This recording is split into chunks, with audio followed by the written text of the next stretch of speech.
Matthew, how are you feeling today? Hi, Daniel. Not bad. A bit anxious, to be honest with you. My first podcast, so I'm a bit anxious, even though I work in the media industry. This is my first podcast, so. All right. And more than that, I'm a very kind of reserved person usually, so I don't like speaking much about myself. So you're going to have a lot of pushing to do here, I think, to speak about myself. You're on the other side of the seat, because usually, most probably, you're exactly in my position. Exactly. In the past, I used to be a lot in your position when I started my career as a journalist, especially, for example.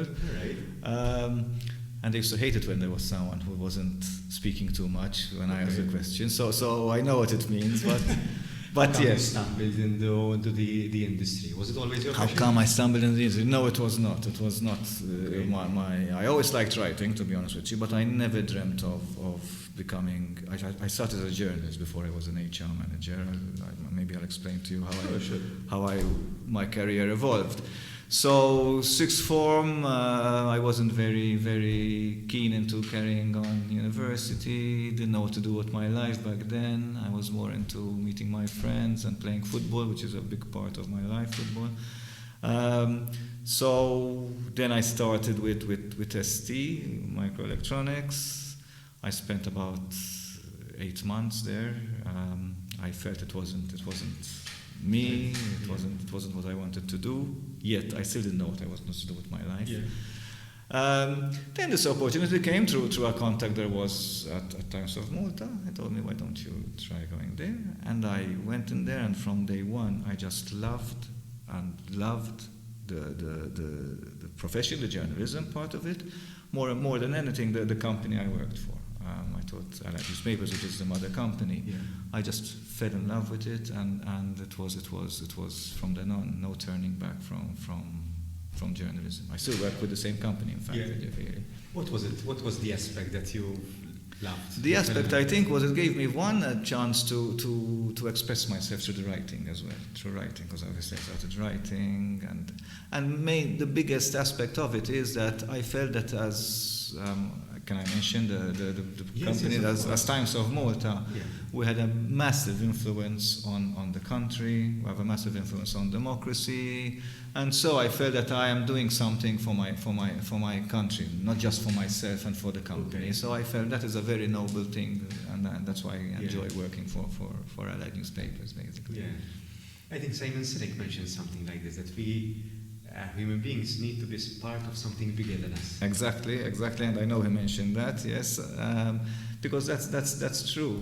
Maybe not everyone feels it that way. Maybe some people find pleasure out of other aspects of their profession or their work career. But I feel that I need to be part of that, and if I had to look for another job or do something, that's what it would be. In fact, I am also involved in a football club where I feel I can contribute as well from the leisure part of it, the entertainment part of it. I play for a club I'm president of a club. You like to play, though. I like to play. Unfortunately, now I'm 54. No hiding about it. So playing football has become a bit of a too much of a strain on my back now. Okay. I must admit. Although I do other sports, I try to do other sports. For example, last year I ran the half marathon. I tried to doing it, right. so it wasn't too bad. I played a bit of padel as well now. I like to keep myself fit, but football was a very important role, and it helped me a lot in my personal life. It helped me a lot in my working life as well, even from the HR aspect now, because it taught me a lot. It gave me a lot of skills that I use today in my HR profession.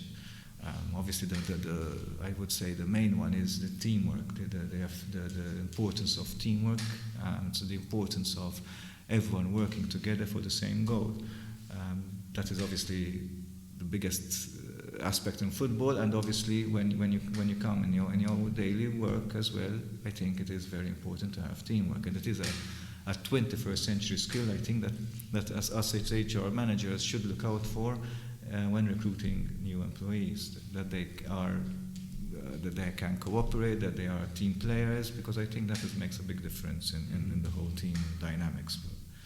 It also, for example, taught me about the uniqueness of each player is unique, each player has his own talents, each player is good in one thing and maybe not good in another thing, and it's the putting together of such a team that makes a winning squad. And again, in place of work and as HR, it is important that you put these people with different talents, with the right talents, not the best talents maybe, but with the right talents for what you expect out of them.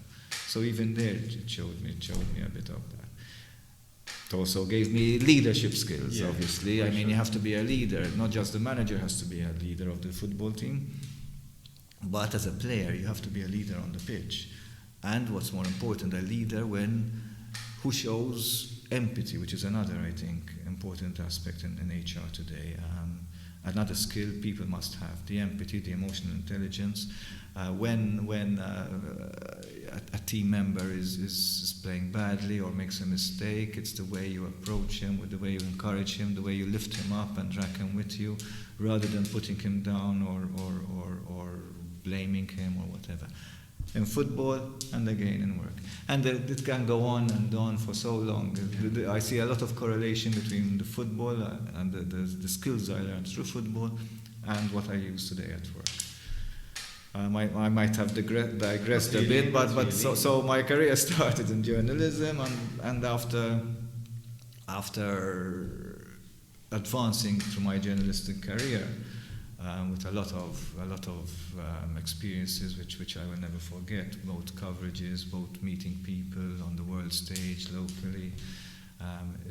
I learned a lot from it. I learned a lot. It gave me a lot. I gave a lot, but I think journalism gave me a lot.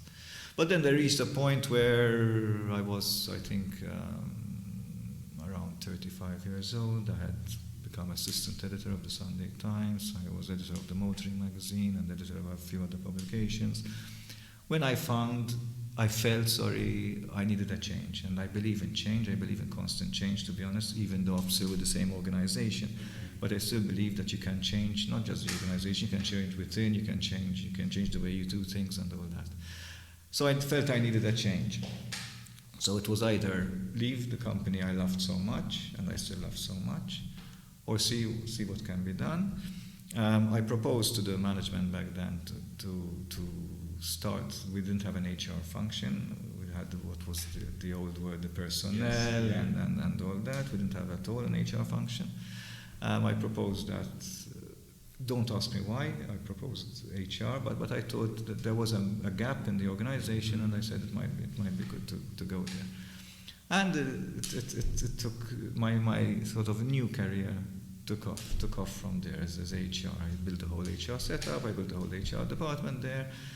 Back then, we were a company of, I would say, if my memory doesn't deceive me, about 350, because obviously we have the printing and the publishing of still a large corporation? It's still, yes.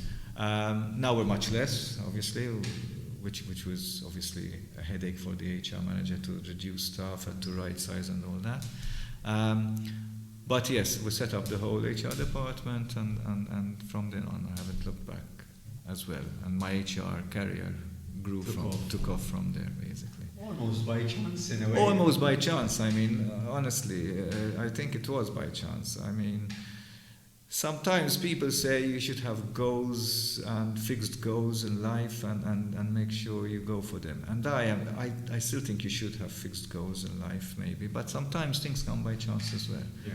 And another thing I learned from football, again, is the opportunity. Take the opportunity. If an opportunity comes, do your best to make sure you take that opportunity. I remember when I was playing football, and I was playing in the Premier Division against Lima Wanderers. I had got the ball from half pitch. I had dribbled 6 players, dribbled the goalkeeper, 1 meter away from the post, tap in, a defender comes and slides, takes the ball off from my feet, and I didn't score. So from a 0-0 game, we lost 8-1 that game. So my story is, I didn't take the opportunity then, and I suffered and the team suffered. Yeah. So as much as possible, I think you have to take the opportunities. Again, it doesn't mean that if you fail, it's the end of the world. you pick up the pieces and you learn from it and you move on, obviously. But as much as possible, I think you need to take opportunities in life. Fair enough.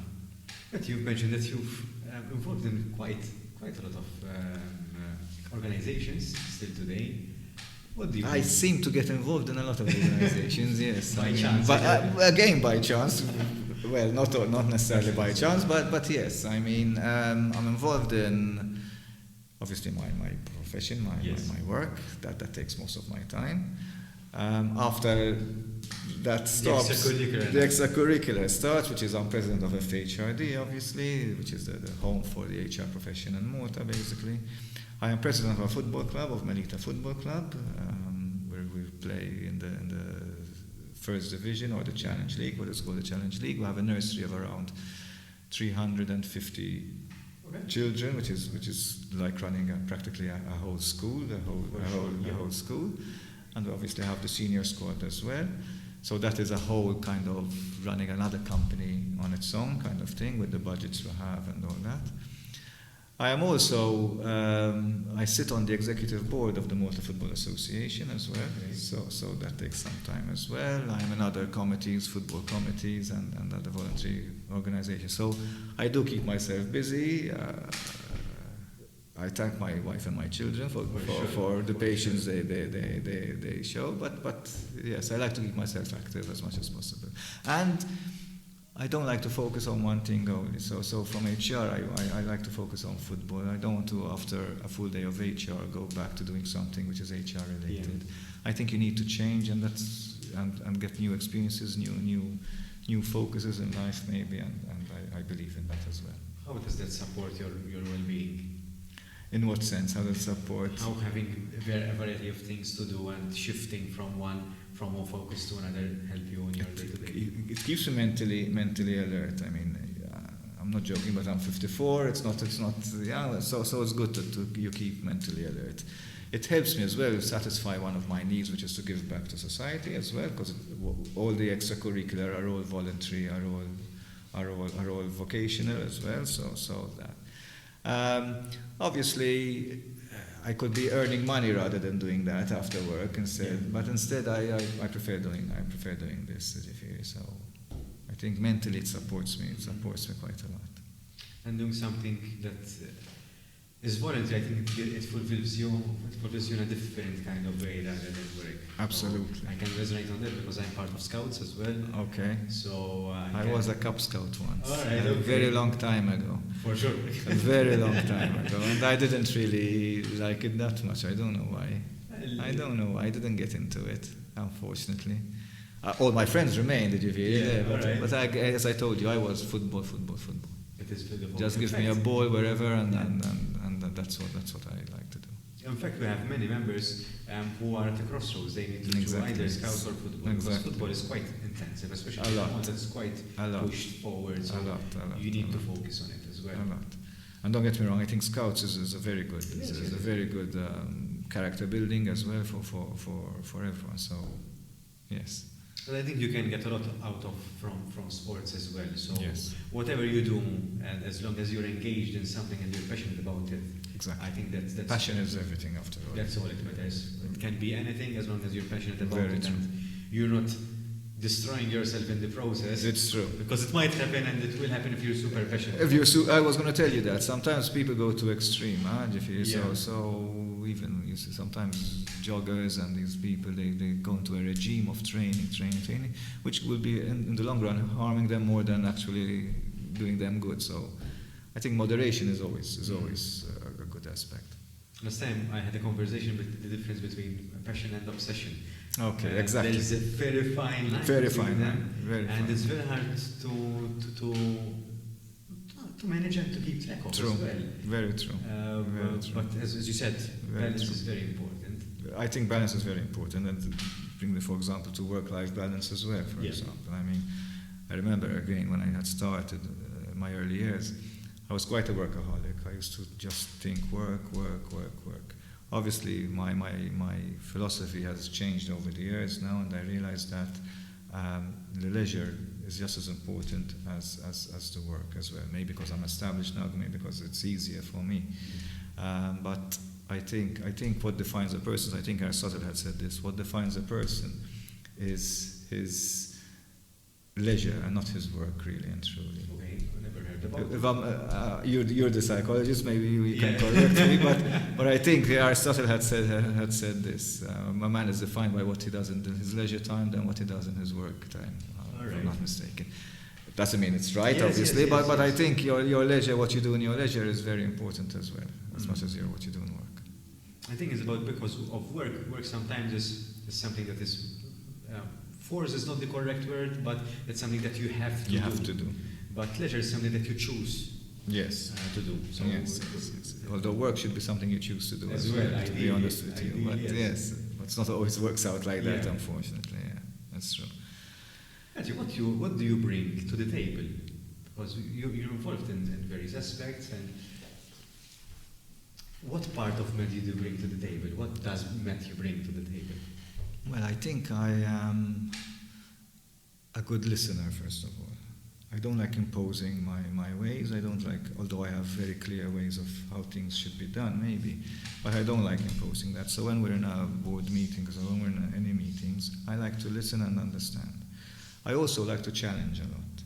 So when some people don't like me when I do that, I must admit. So because I always challenge, but what if? I think it's important to challenge even the way we do things, the way, how can we do this better, and keep challenging and keep challenging and keep challenging. I think those things help me in the way I manage and my management skills, obviously. I don't see anything else. I mean, I'm just a leader, I think, when I'm in my own different hats, basically. And you have to adapt with the people you have as well. You have to understand the people, you have to understand their thinking, you have to understand where they're coming from, and always keep the bigger picture in mind. I mean, the bigger picture is the good of the football club, the good of the organization, the good of the HR profession when it comes to HRD. So you always have to keep the bigger picture in mind.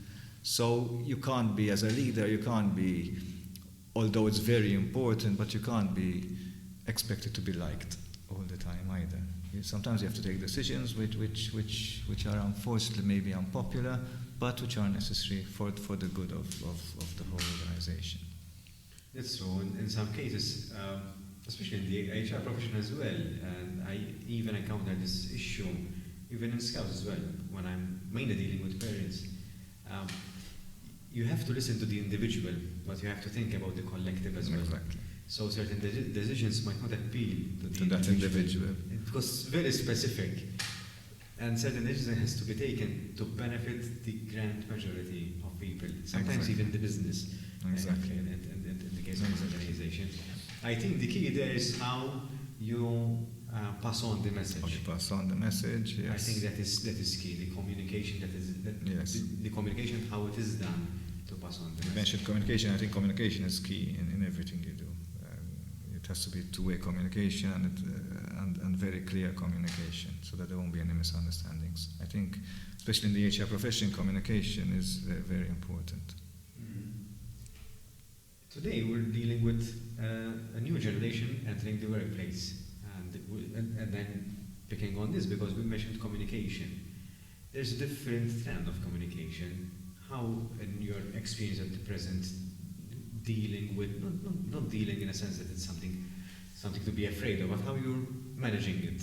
In my personal experience as Matthew, well, I think I'm very, very much au courant with media, obviously, and with what's going on out there and how to communicate. Obviously, there are channels that appeal to segments of the workforce or of the population or whatnot, and you have to know how to direct your communication according to those channels as well. It's been very, especially social media has been very disruptive, especially for an organization like ours. Obviously, for a media organization, it has been very disruptive, obviously. Today our competition as an organization is not the other newspapers, not the local. Today our competition is Facebook, is TikTok, is Instagram, it's all these. And there has to be the ability of working with these rather than obviously trying to compete with them.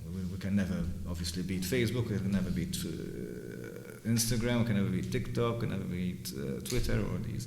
But how to use them, the secret is how to use them and how to monetize it, and how to get revenue streams from these social media. And it's very important that we get people on board who are adaptable and ready for change, because technology is changing continuously, and that is another skill that is very important in the future. That people are adaptable, that people can change very, very rapidly. I mean, with machine learning and with AI today, the way we work is going to revolutionize. I can't say whether to the better or to the worse, but it will change for sure. It's already changing. Today, I mean, the knowledge today is, everyone has the knowledge. Today, if you ask me a question of rocket science, in 2 seconds I can look it up on my mobile phone and give you an answer. So I don't need to know that knowledge really and truly, because it's there. What I need to know is what to do with that knowledge, how the critical thinking part of that knowledge and all that. So it's very important that we recruit people who have these skills, the critical thinking, the creativity. Creativity, I think, is thinking outside the box, is a skill which is going to be very important in the future. Do you think that someone can learn to be creative? I think you can learn how to be creative. You can harness it, but you can't learn it only on the job. It has to come through our education system. Our education system, I think, today is more based on exam-based and learning this by heart and doing it and having an exam at the end. We don't give room to the students to be creative, to express their emotions. I think we need more of that rather than the knowledge learning. The knowledge learning is important, don't get me wrong. I'm not saying we don't teach them. But I think we need to instill in our children how to be creative, how to think critically, asking questions, challenging, and what I said before as well. I think those are very important skills for the future, because, as I said, machines are going to do most of the knowledge, most of the work we do. Machines can't think critical. Machines can't be that creative. Machines can't work as in teams, for example. So these are the skills we need to make sure we have to be able to cope with AI and machine learning and all that.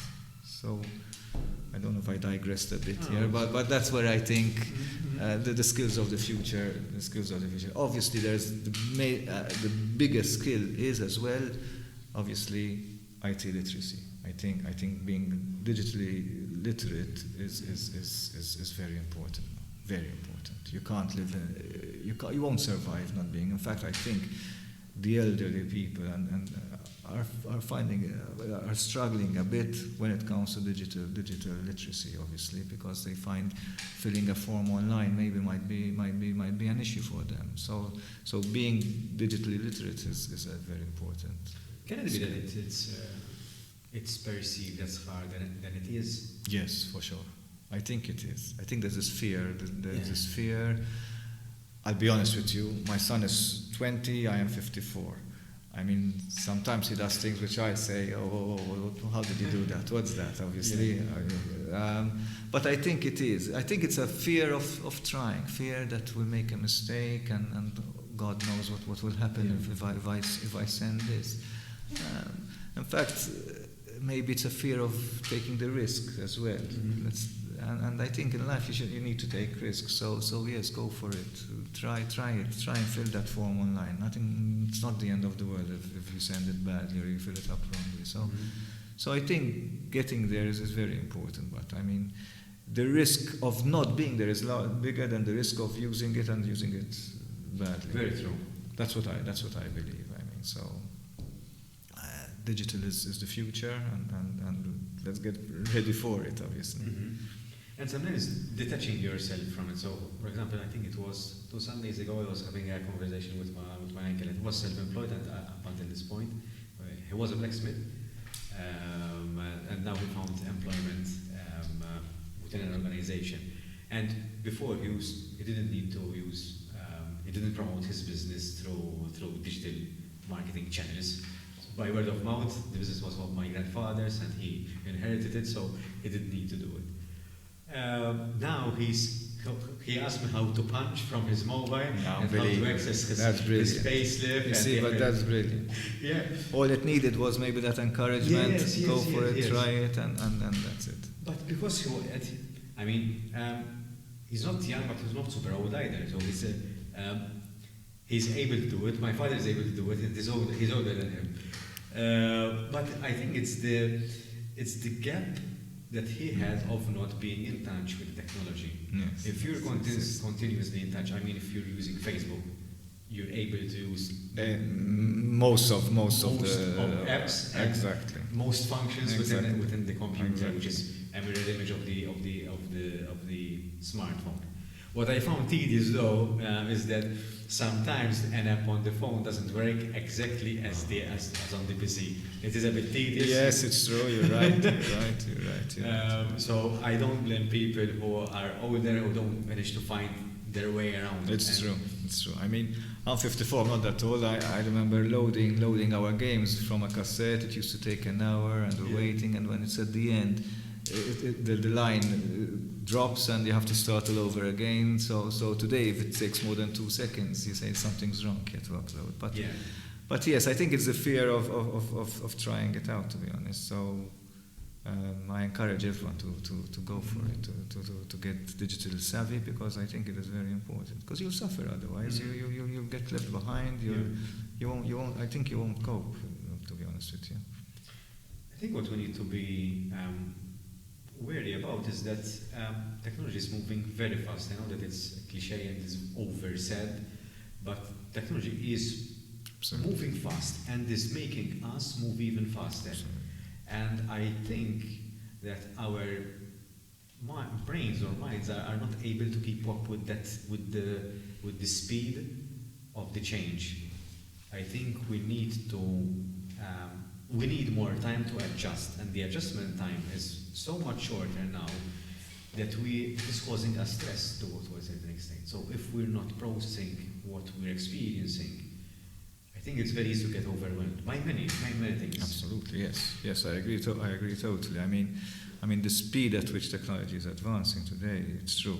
Even the most technologically savvy quasi can't cope.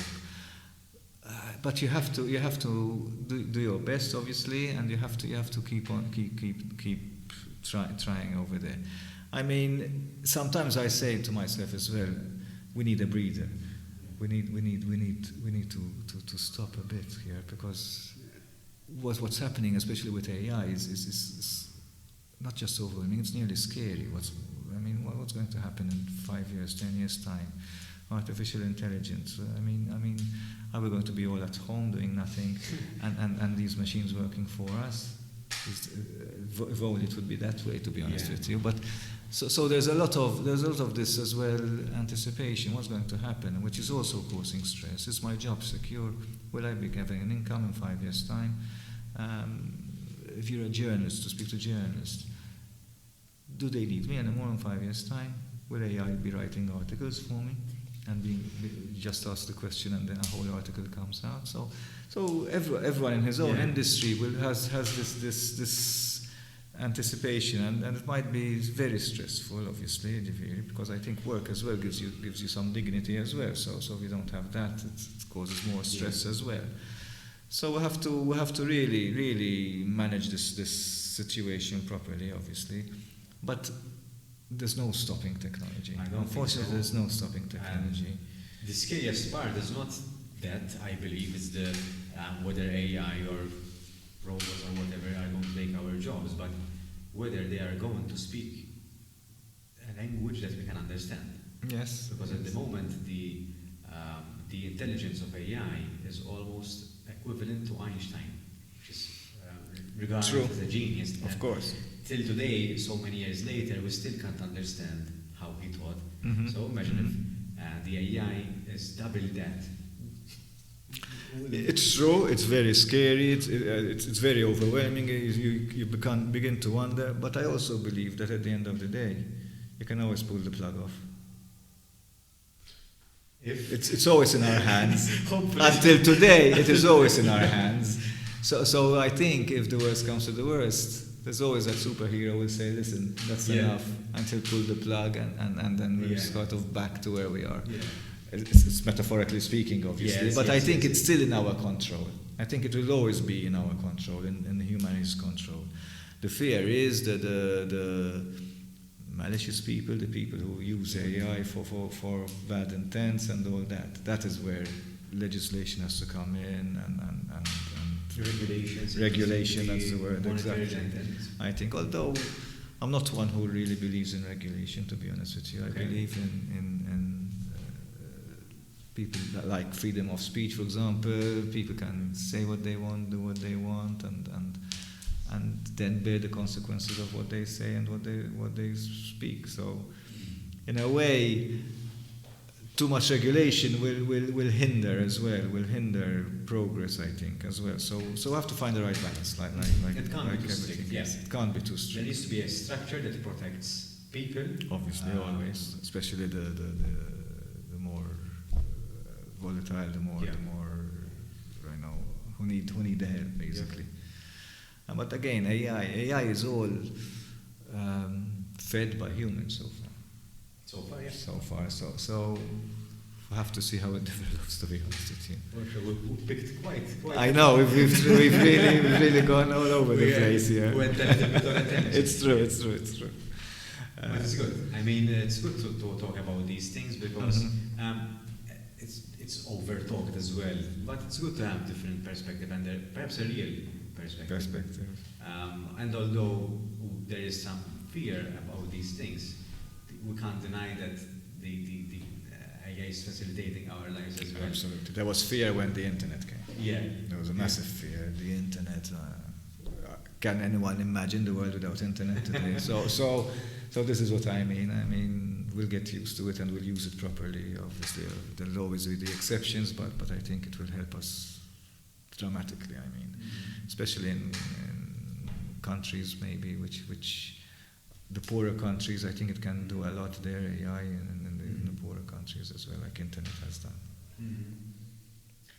But you seem a very people's person. I'm sure you've encountered this challenge. So when the time came that you had to choose, you had to make the hard decisions, and you had to put certain emotions aside and pick the right decision for the majority. I'm not asking specifically about what was the situation, but how did you handle it personally? They're always tough. It's always tough. I mean, especially when you have to tell someone that his role is redundant now, or that we're right-sizing the organization, someone who you've worked with for 20 years, someone you grew up with, especially, like in my case, because I've been there, I know them inside out, so it's always tough.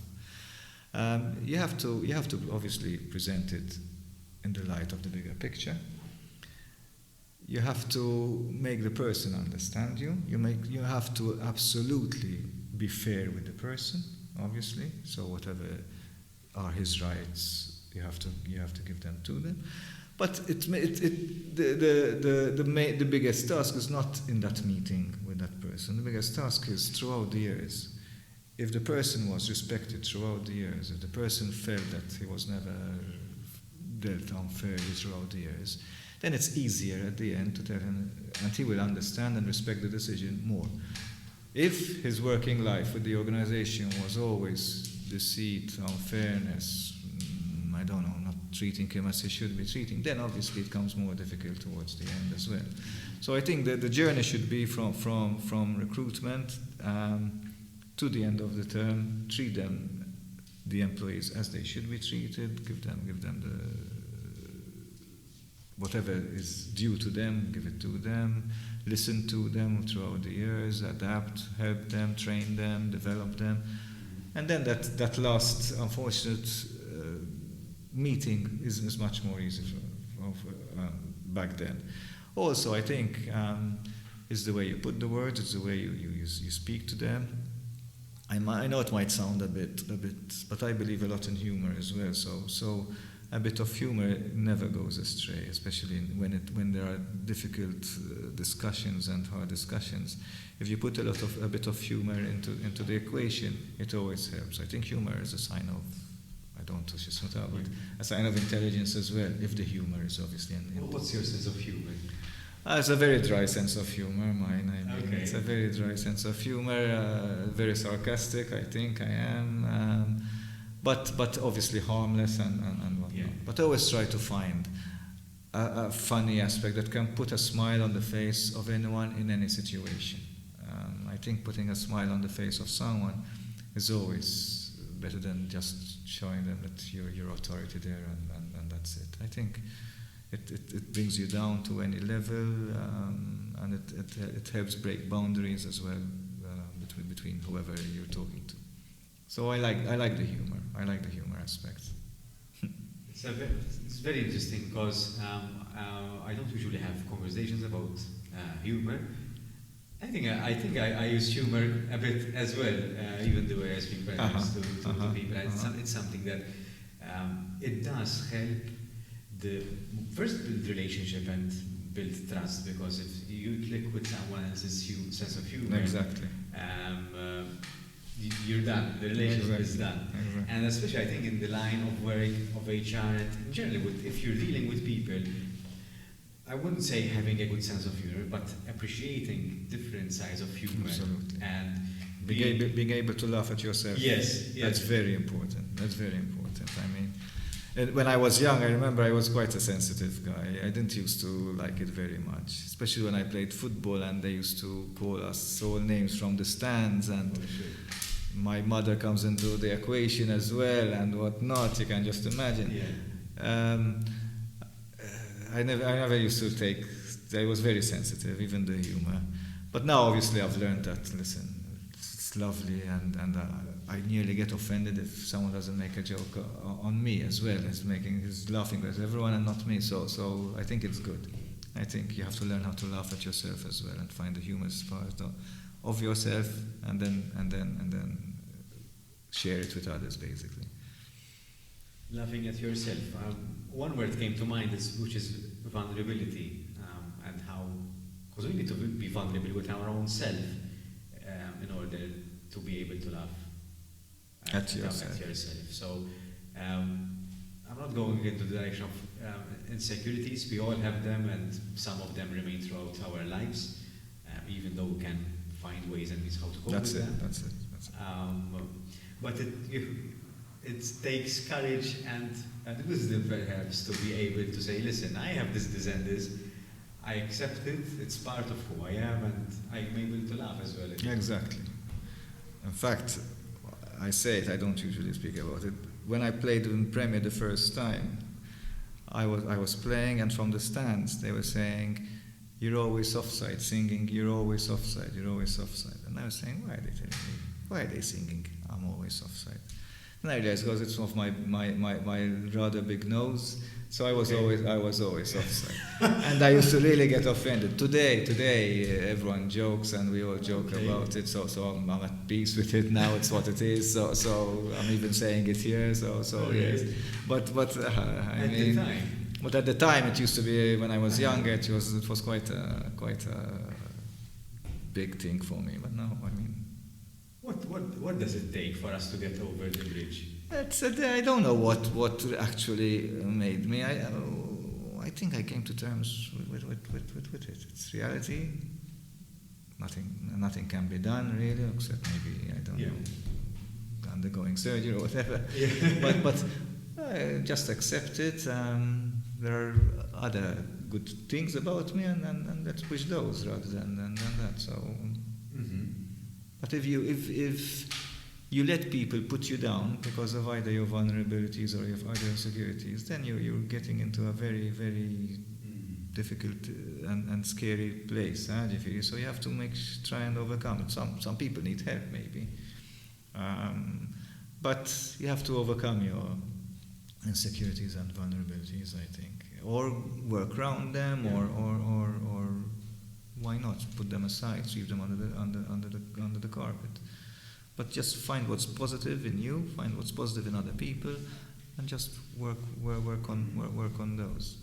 I mean, I'm no psychologist, I don't know, but that's what I believe in. So it might be even because I know people who did cosmetic surgeries, and most of them are still not pleased. That's right. That's it. Either with the result but from the inside.